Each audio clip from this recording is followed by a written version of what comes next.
हम स्वयं दुख का कारण हैं। दोस्तों, जब गौतम बुद्ध को आत्मा ज्ञान मिला तब उनकी प्रशंसा समय के साथ बढ़ती जा रही थी। वह नगर नगर जाकर प्रवचन दिया करते थे। उसी बुद्ध एक नगर में प्रवचन देने के लिए गए। उस नगर के कुछ अधर्मी व्यक्तियों ने नागरिकों के मन में यह बात बैठा दी कि गौतम बुद्ध अधर्मी है एवं वह धर्म का गलत ज्ञान देते हैं, जिस पर उस नगर की प्रजा गौतम बुद्ध पर बहुत ज्यादा क्रोधित हुई एवं उन्होंने गौतम बुद्ध को नगर में घेर लिया और बहुत अपमानजनक बातें करने लगे। कई प्रकार की गालियां दी, परंतु गौतम बुद्ध ने कोई भी गतिविधि नहीं कर। फिर भी नगरवासी गौतम बुद्ध को गालियां देते गए। गौतम बुद्ध के शिष्य आनंद को यह देख बहुत गुस्सा आ रहा था, परंतु वह गुरु के आदेश के बिना कोई भी गतिविधि नहीं कर सकता था, इसलिए वह भी गौतम बुद्ध की तरह चुप ही रहा। बहुत देर बाद गौतम बुद्ध ने कहा, प्रिय लोगों, यदि आप इजाजत दें तो अब मैं जाऊं। तब सभी को आश्चर्य हुआ कि कोई व्यक्ति अपना अपमान कैसे सहन कर सकता है। तब एक नगरवासी ने गौतम बुद्ध से कहा कि क्या तुम्हें अपमानित महसूस नहीं होता? क्या तुम कठोर हो गए हो? तब गौतम बुद्ध ने कहा, एक बुद्ध हूं और मुझे अपमानजनक शब्द से कोई फर्क नहीं पड़ता है। तुम्हारी अपमानजनक टिप्पणियों से मुझे दुख इसलिए नहीं हुआ क्योंकि मैंने उन्हें स्वीकार नहीं किया और वह तुम्हारे पास ही रह गई, इसलिए मुझे कोई फर्क नहीं पड़ता। तब गांव वालों को महसूस हुआ कि उन्होंने बहुत बड़ी गलती करी है। उन्होंने महात्मा बुद्ध से गलती की माफी मांगी, क्योंकि इतना अपमान सहने के बाद एक सिद्ध पुरुष ही अपने मन को शांत रख सकता है। भगवान गौतम बुद्ध कहते हैं कि हमारे जीवन के अधिकतर दुखों का कारण हम ही है, क्योंकि हम लोगों के द्वारा करी गई गलत टिप्पणियां और बोले गए गलत शब्दों को दिमाग में बैठा लेते हैं और वह हमें दुख देते हैं।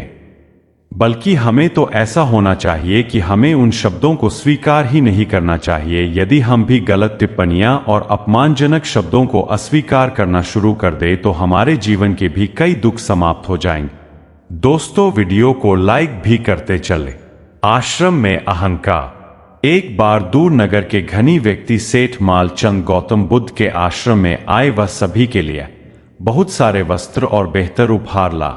सेठ मालचंद गौतम बुद्ध के पास जाके चरणों में बैठ गए और उन्हें अपनी कई बातें बताने लगे।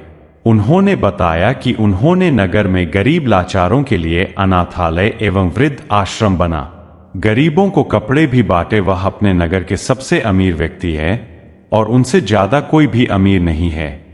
सेठ मालचंद की बातों से गौतम बुद्ध को महसूस हुआ कि सेठ मालचंद में घमंड है, जो कि गौतम बुद्ध को बिल्कुल भी पसंद नहीं आए। सेठ मालचंद ने कई ऐसी बातें करी जिससे साफ सब जाहिर होता था कि उनमें घमंड है। जब सेठ मालचंद गौतम बुद्ध को प्रणाम करके जाने लगे तब गौतम बुद्ध ने सेठ मालचंद से कहा, तुम जो कुछ भी लाए हो वह यहीं पर छोड़कर जाओ। जिस पर सेठ मालचंद ने हंसते हुए कहा, महात्मा, आपके लिए जितने भी उपहार लाया था वह मैंने यहां पर रख दिए हैं, अब मेरे पास कुछ भी नहीं है। महात्मा बुद्ध ने कहा, हम सभी महात्मा है और सिद्ध पुरुष है, हमें तुम्हारे उपहारों से कोई लगाव नहीं है, बल्कि जो तुम में अहंकार है वह यहीं पर छोड़कर जाओ, वह मेरे लिए सबसे बड़ा उपकार होगा। तब सेठ मालचंद को महसूस हुआ कि उनका अहंकार आश्रम में भी नहीं छुप सका। तब सेठ मालचंद ने महात्मा बुद्ध को मुस्कुराते हुए कहा कि हे महात्मा, मैंने आज से अहंकार त्याग दिया और अब मैं कभी भी अहंकार नहीं करूंगा। तब महात्मा बुद्ध ने कहा कि अहंकार वह अग्नि है जो व्यक्ति की भावनाएं और दूसरे के दुखों को समझने की शक्ति को खत्म कर देता है, इसलिए हमें अहंकार से बचना चाहिए, वह हमारे जीवन को बर्बाद कर देगा। भगवान गौतम बुद्ध कहते हैं कि हमें सदा अहंकार से बचना चाहिए। अहंकार हमारे जीवन को बर्बाद कर देता है और हमारे प्रिय लोगों को हमसे दूर ले जाता है। अहंकार की अग्नि हमारे प्रत्येक रिश्ते को जला देती है और हमारे जीवन को बर्बाद कर देती है। इसलिए हमें अहंकार जैसी गलत भावना से दूर रहना चाहिए एवं इससे बचने की पूरी कोशिश करनी चाहिए। एक बार एक लड़के ने बहुत ही समझदार इंसान से पूछा कि सफलता का राज क्या है। तो उस इंसान ने कहा कि अगर कल शाम को तुम मुझे नदी के किनारे मिलो तो मैं तुम्हें बता दूंगा कि सफलता का राज क्या है। फिर वो लड़का उस रात को सही से सो भी नहीं पाया। वो रात भर यही सोचता रहा कि कब मैं उस व्यक्ति से मिलूं और जल्दी से जाकर सफलता का राज जान। फिर जैसे ही शाम होती है वह लड़का दौड़कर नदी के किनारे पहुंच जाता है और वहां जाकर उसे वो इंसान मिल जाता है। फिर उसके पास जाते ही वो उस आदमी से कहता है, आपने मुझे कहा था कि आप मुझे सफलता का राज बताने वाले हैं। इतना सुनते ही वह आदमी उस लड़के को पानी के अंदर ले जाता है। यह देखकर उस लड़के को कुछ भी समझ में नहीं आ रहा था कि आखिर यहां पर कैसे सफलता का राज पता चलेगा। फिर अचानक उस व्यक्ति ने उस लड़के को पानी में डुबो दिया। थोड़ी देर में ही वह लड़का सांस लेने को तड़पने लगा और झटपटाने लगा और पानी से निकलने की कोशिश करने लगा, लेकिन वह आदमी बहुत ही ताकतवर था। उसने बहुत अच्छी तरह से उसको पकड़ रखा था। जब वह लड़का बहुत ज्यादा ही तड़पने लगा तब उस आदमी ने उसको नदी से बाहर निकाल दिया। तब जाकर उसने थोड़ी चैन की सांस ली और फिर उस व्यक्ति पर क्रोधित हो गए। आपने मेरे साथ ऐसा क्यों किया? तो सिर्फ आपसे सफलता का राज जानना चाहता था और आप तो मेरे प्राण ही ले लेते। तब उस आदमी ने उस लड़के से पूछा कि पानी के अंदर तुम्हारे दिमाग में क्या चल रहा था? उस लड़के ने कहा कि मैं सिर्फ सांस के बारे में ही सोच रहा था कि कहीं से भी कैसे भी करके थोड़ी सांस ले सकूं। तभी उस व्यक्ति ने कहा, बस यही सफलता का राज है। जब तुम किसी मकसद को पाने के लिए तड़प जाओ तो तुम्हें सफलता जरूर मिलेगी। कभी कभी आपने बच्चों को भी देखा होगा कि कैसे किसी चीज के लिए वह पूरे जी जान से जुटे रहते हैं और तब तक रोते रहते हैं जब तक उसे वो चीज मिल नहीं जाती। तो दोस्तों, छोटी सी कहानी का यही मतलब है कि अगर आपको किसी चीज में सफलता प्राप्त करनी है तो आपको उसी काम के पीछे जी जान से मेहनत करनी है जब तक आपको सफलता मिल नहीं जाती। बस यही है सफलता का राह। दोस्तों, वीडियो को लाइक भी करते चले। नकल का परिणाम और शिक्षा। दोस्तों, यह कहानी 4 विद्यार्थियों की है जो कि स्कूल में हमेशा झगड़ा करते रहते थे और उनका ध्यान कभी पढ़ाई नहीं होता था। जब भी परीक्षा आती थी वह हमेशा सिर्फ नकल ही किया करते थे क्योंकि वह कुछ भी पढ़कर नहीं जाते थे। शिक्षक भी उन्हें कुछ नहीं कहते थे क्योंकि वह बच्चे आमिर खानदान से आते थे और उनके माता पिता बहुत अमीर थे। इसलिए शिक्षक उनके माता पिता से बच्चों की शिकायत करने में हिचकिचाते चाहते थे। परंतु एक समय ऐसा आया जब उस विद्यालय में एक नए शिक्षक आए जो कि अपने काम के प्रति बहुत ही ज्यादा सक्रिय थे और वह किसी भी बच्चे को नकल नहीं करने देते थे। जब शिक्षक को उन 4 बच्चों के बारे में पता चला जो कि बिल्कुल भी पढ़ाई नहीं करते हैं और सिर्फ नकल के भरोसे ही रहते हैं तो वह हैरान हुआ। शिक्षक अच्छी तरह से जानते थे कि बच्चे नासमझ है, परंतु यदि वह इसी प्रकार जीवन भर नकल के सहारे बने रहे तो वह कभी भी कामयाब नहीं हो पाएंगे और उनका जीवन बर्बाद हो जाएगा। वह बच्चे 11वीं कक्षा में पढ़ते थे। जब वार्षिक परीक्षा की डेट आ गई तब सभी बच्चों ने पढ़ाई तेजी से करनी शुरू कर दी और सभी परीक्षा के लिए खुद को तैयार करने लगे। पर शिक्षक ने देखा कि उन बच्चों को अभी भी कोई फर्क नहीं पड़ा है, मतलब कि वह नकल के सहारे ही बैठे हैं। शिक्षक ने सभी बच्चों से कहा कि कोई भी बच्चा यह न सोचे कि वह परीक्षा के दौरान नकल कर सकेगा। मैंने आज तक किसी को नकल नहीं करने दी है। यदि कोई नकल के सहारे बैठा है तो परले वरना फेल हो जाएगा, इसलिए कृपया पढ़ाई करनी शुरू कर दे। वह 4 बच्चे जानते थे कि यह शिक्षक ने कभी भी किसी को नकल करने नहीं दी है क्योंकि उस शिक्षक के पुराने रिकॉर्ड सभी बच्चों को पता चल चुके थे जो कि उनके पुराने स्कूलों में रहे हैं। शिक्षक के बारे में इतना सब जानने के बाद सभी बच्चे पढ़ाई करने में जुट गए, पर उन 4 बच्चों को फिर भी कोई फर्क नहीं पड़ा। वह परीक्षा को लेकर सीरियस नहीं थे और परीक्षा की तिथि आ गई। वह चारों इतने ज्यादा लापरवाह थे कि एग्जाम हॉल में पहुंचने के लिए भी 1 घंटा लेट होगा। वह चारों जानते थे कि हमने कुछ भी नहीं पढ़ा है और 1 घंटा पहले ही लेट हो चुके हैं। यदि हमने पेपर दिया तो हम चारों फेल हो जाएंगे क्योंकि नकल करने के लिए भी ज्यादा समय चाहिए होता है। इसलिए चारों ने विचार बनाया और अपनी हालत कुछ इस प्रकार कर ली कि मानो कि कार का टायर पंचर हो गए और कार का एक्सीडेंट हो गया। वह चारों एग्जाम हॉल में पहुंचे और उस शिक्षक से कहा, सर हमारी गाड़ी का एक्सीडेंट हो गया था क्योंकि टायर फट गया था, इसलिए हम लेट हो गए और हमारी यह हालत हो गई। कृपया हम आपसे आग्रह करते हैं कि यह एग्जाम आप हमसे कुछ समय बाद ले ले ताकि हम ठीक भी हो जाए और एग्जाम भी अच्छी तरीके से कर सके। शिक्षक को साफ नजर आ रहा था कि बच्चों का एक्सीडेंट नहीं हुआ है, उन्होंने खुद ही हालात इस प्रकार बनाई है। शिक्षक उनके मन में चल रहे विचारों को समझ रहा था, इसलिए उसने कहा, कोई बात नहीं, तुम अगले हफ्ते यह एग्जाम दे देना। अगला हफ्ता आया तब वह चारों बच्चे नकल करने के लिए कई प्रकार की सामग्री छुपा कर लेकर आए। शिक्षक ने बच्चों का एग्जाम हॉल में स्वागत किया और चारों को कमरों के अलग अलग कोनों में बैठाए। शिक्षक बीच कमरे में आकर खड़े हो गए ताकि कोई बच्चा एक दूसरे को संकेत भी न कर सके।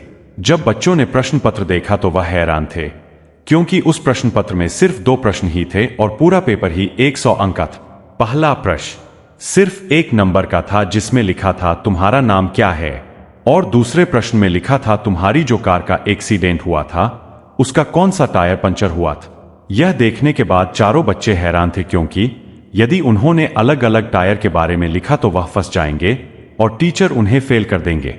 चारों विद्यार्थी टीचर की रणनीति समझ चुके थे। अब उन्हें अपनी सारी गलतियां याद आने लगी और वह सोचने लगे, काश हमने यह ड्रामा किया होता और अच्छे से पढ़ाई करी होती। वह अब मजबूर थे और सभी ने टायर के बारे में लिखा, परंतु सभी ने अलग अलग टायर के बारे में बताए। और जब शिक्षक ने यह चेक किया तब शिक्षक ने चारों विद्यार्थियों को फेल कर दिया, और ऐसा पहली बार हुआ था कि उन्हें फेल कर दिया गया। पूरे स्कूल में उनकी बदनामी होने लगी, सभी उनका मजाक उड़ाने लगे। उनके दोस्त आगे की कक्षा में चले गए और वह फेल होने के कारण उसी कक्षा में रह गया। उन्हें अपनी गलतियां इस प्रकार चुभ रही थीं कि मानो कोई बुरा ख्वाब खत्म न हो रहा हो। अपने इतने ज्यादा अपमान के बाद उन्होंने पढ़ना शुरू कर दिए, और जब फिर से 11वीं कक्षा की वार्षिक परीक्षा हुई तब उन्होंने बहुत अच्छा पेपर दिए, क्योंकि अब वह सुधर चुके थे और उन्होंने पढ़ाई करी थी और वह पास हो गए। उन्हें जीवन की उस खुशी का एहसास हुआ जो कि उन्हें आज तक कभी नहीं हुआ था, क्योंकि इस बार वह अपनी मेहनत से पास हुए थे। शिक्षक ने चारों को अपने पास बुलाया और उन्हें समझाया कि तुम्हारा 1 साल बर्बाद हुआ क्योंकि तुम लोगों की गलती थी, पर अब तुम मेहनत करना सीख गए हो और अब जीवन में तुम्हें हरा नहीं सकता और तुम सफल होते रहोगे। नकल हमारे जीवन का शॉर्टकट है और सफलता कभी भी शॉर्टकट से नहीं मिलती है। सफलता पाने के लिए हमें मेहनत करनी पड़ती है। यह बात विद्यार्थियों को अच्छी तरह समझ में आ चुकी थी, इसलिए उन्होंने शिक्षक को प्रणाम करके धन्यवाद किया और इस प्रकार 4 विद्यार्थियों का जीवन सुधर गए। नकल वह विषय है जो कि व्यक्ति को लेते वक्त बहुत अच्छा लगता है, पर यह अपना असर जीवन के कुछ मुख्य पहलुओं में दिखाता है। नकल करा हुआ बच्चा कभी भी जीवन में अच्छा प्रदर्शन नहीं कर सकता, क्योंकि उनसे नकल करना सीखा है, ज्ञान को संग्रहित करना नहीं। समय की कीमत।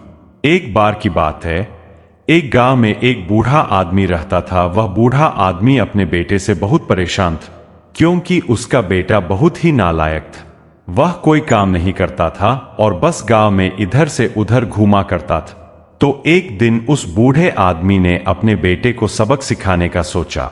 उसने अपने बेटे को अपने पास बुलाया और उससे कहा कि बेटा, घर के अंदर अलमारी में एक घड़ी रखी हुई है, तुम उसे निकाल कर लाओ। लड़का घर के अंदर गया और उस घड़ी को बाहर निकाल कर लाए।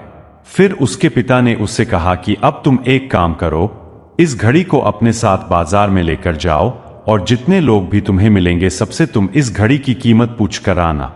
अब वो लड़का उस घड़ी को लेकर बाजार में चला गया।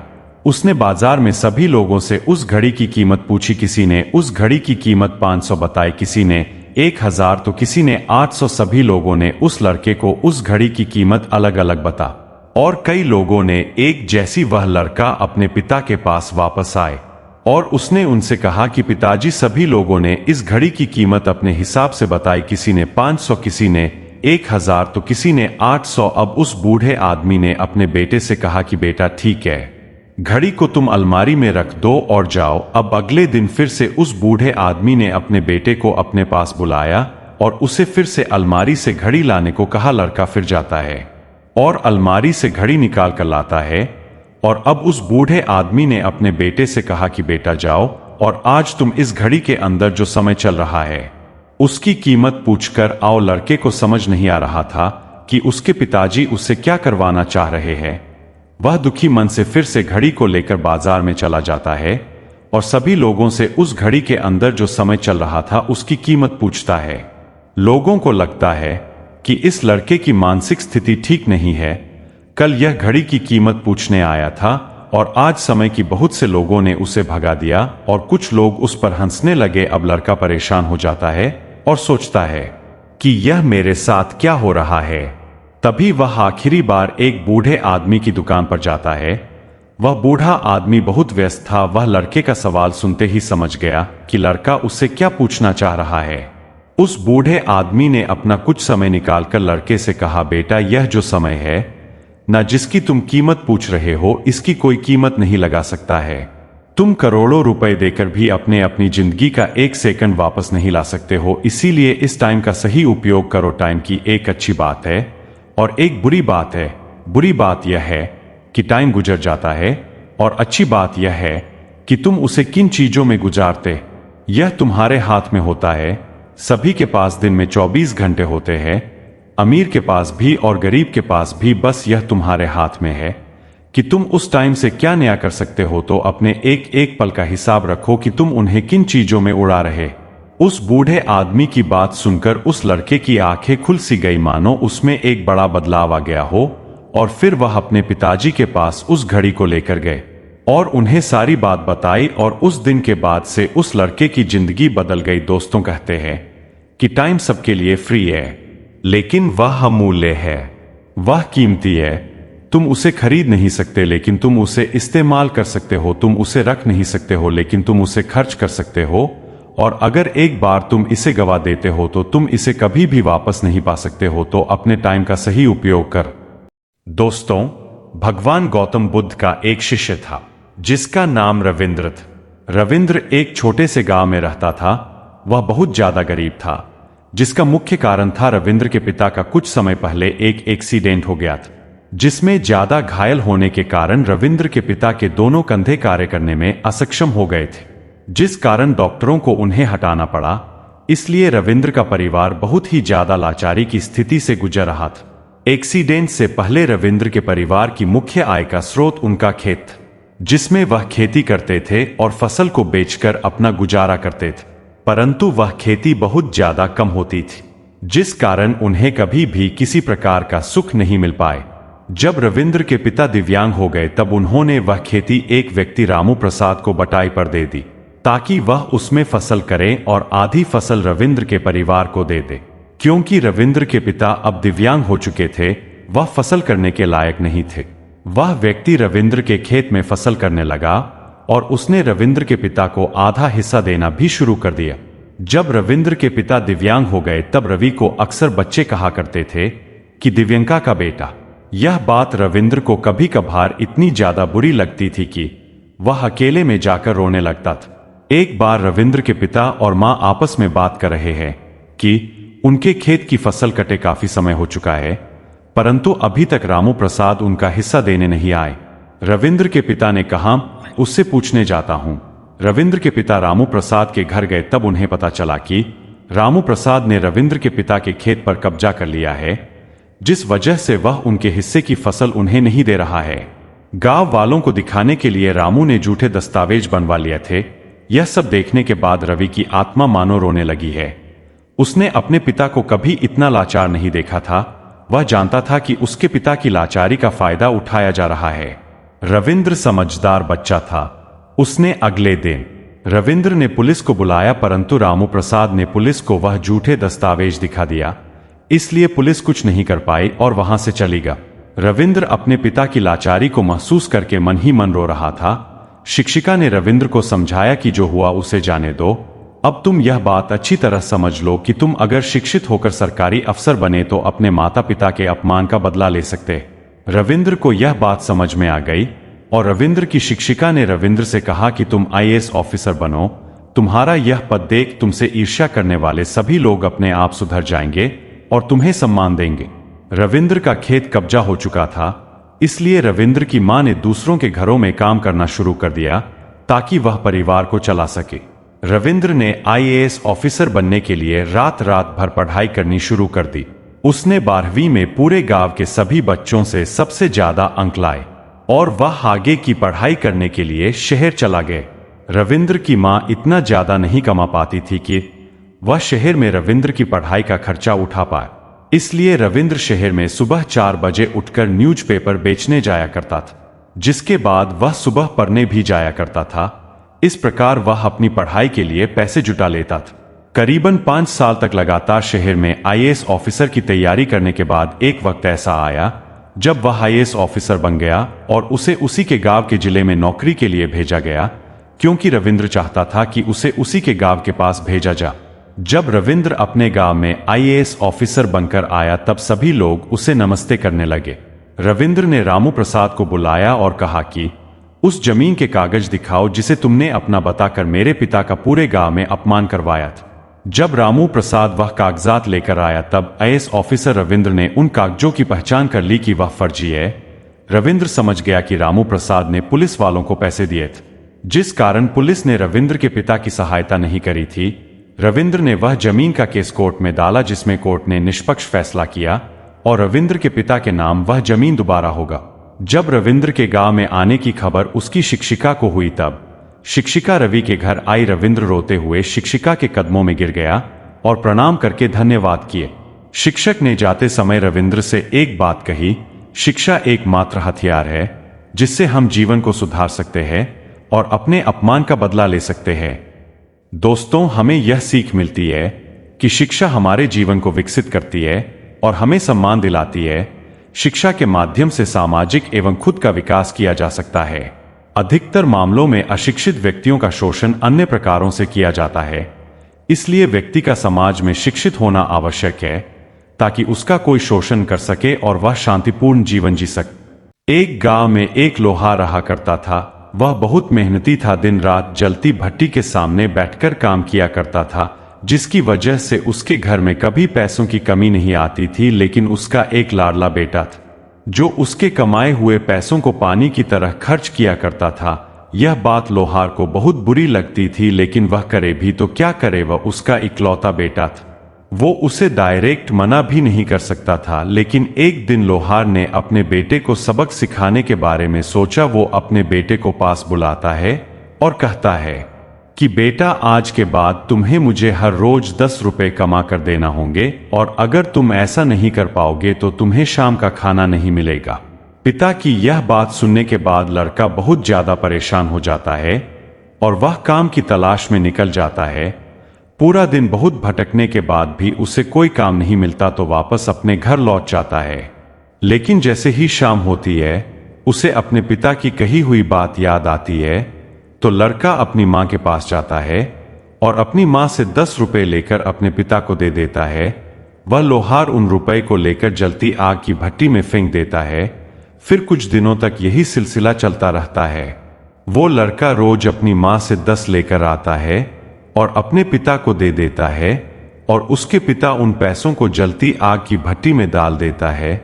लेकिन एक दिन उसकी मां उस लड़के को पैसे देने से मना कर देती है और कहती है, बेटा, रोज रोज तुम पैसों का क्या करते हो और रोज रोज मैं तुम्हारे लिए पैसे कहां से लाऊं? तुम पैसे अपने पिता से क्यों नहीं मांगते? तो मां की ये बात सुनने के बाद वो लड़का और ज्यादा परेशान हो जाता है और वह एक बार फिर काम की तलाश में निकल जाता है। लेकिन बहुत भटकने के बाद भी उसे कहीं पर कोई काम नहीं मिलता। फिर वो अपने घर की ओर लौटने ही वाला था कि रास्ते में उसे एक बूढ़ा आदमी दिखाई देता है जिसके पास लकड़ियों का बड़ा सा गट्ठर था और वो किसी का इंतजार कर रहा था। तो लड़का उस बूढ़े आदमी के पास जाता है और उनसे कहता है कि अगर आप बुरा ना मानो तो मैं आपके लकड़ियों के गट्ठर को आपके घर तक पहुंचा सकता हूं, जिसके बदले में आप मुझे 10 रुपए दे देना। लड़के की यह बात सुनने के बाद वो बूढ़ा आदमी मान जाता है। उसके बाद वह लड़का उस बूढ़े आदमी के लकड़ियों के गट्ठर को सर पर उठाकर चलने लगता है। लकड़ियों के गट्ठर में बहुत ज्यादा वजन होता है और वह लड़का इतना वजन जिंदगी में पहली बार उठा रहा होता है। इसके कारण वह पसीना पसीना हो जाता है और दर्द के मारे वो बहुत ज्यादा थक जाता है।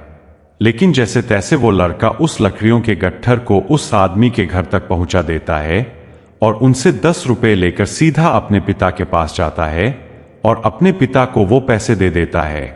वो लोहार हर दिन की तरह उन पैसों को लेकर जलती आग की भट्टी में फेंकने ही वाला था कि वो लड़का अपने पिता का हाथ पकड़ लेता है और कहता है कि पिताजी, शायद आपको पता नहीं यह पैसे कितनी मेहनत से आए हैं और आप इन्हें आग में फेंक रहे हैं।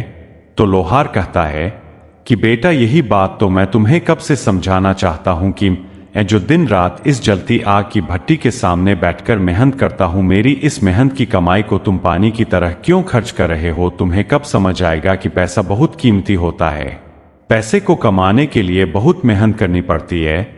यह बात सुनकर उस लड़के को सारी बात समझ आ जाती है और वह लड़का उसी दिन से अपने पिता के साथ मिलजुल कर काम करने लग जाता है। माँ पिता के द्वारा किए गए एहसानों को उतारने के लिए उनके दुखों को समझे और जिंदगी में कामयाब इंसान बने।